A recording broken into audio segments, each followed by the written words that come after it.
Hello friends, আজকে আমরা GST অ্যাডমিশনের সাবজেক্ট চয়েস বি ইউনিটটা নিয়ে জানবো আমরা। তো আমাদের জানি বি ইউনিটের সিট আছে 2800 প্লাস সিট আছে। তো 3500 পর্যন্ত যাদের পজিশন 3500 প্লাস, তারা কনফার্ম সাবজেক্ট পাবে। কি পাবে? সাবজেক্ট পাবে। যাদের এখন আমরা 3500 পর্যন্ত নিব, এখন আমরা কিভাবে কি করব না করব সাবজেক্ট যদি সেরকম বলে দেবো।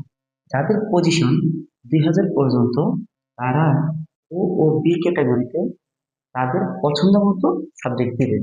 2000 থেকে 3000 যারা যাদের পজিশন, তারা বি ও সি ক্যাটাগরিতে পছন্দ মতো সাবজেক্ট দিবে, চয়েস দিবে। তারপর হচ্ছে 3000 থেকে 3500 যারা, তারা বি ইউনিটের বি ক্যাটাগরির সব সাবজেক্ট এবং সি ক্যাটাগরির কিছু সাবজেক্ট, কিছু ভার্সিটিতে সাবজেক্ট চয়েস দিবে। যাদের 4000 পজিশন, তারা সি ইউনিটে সব এবং কিছু বি ইউনিটে দিবে।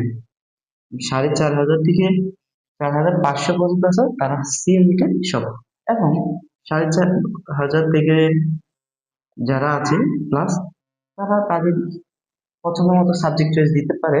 কিন্তু এটা শুধুমাত্র মনে আশা রক্ষার্থে আমি মনে করি যে সেকেন্ড টাইম প্রিপারেশন নেওয়াটাই সবচেয়ে ভালো হবে। ধৈর্য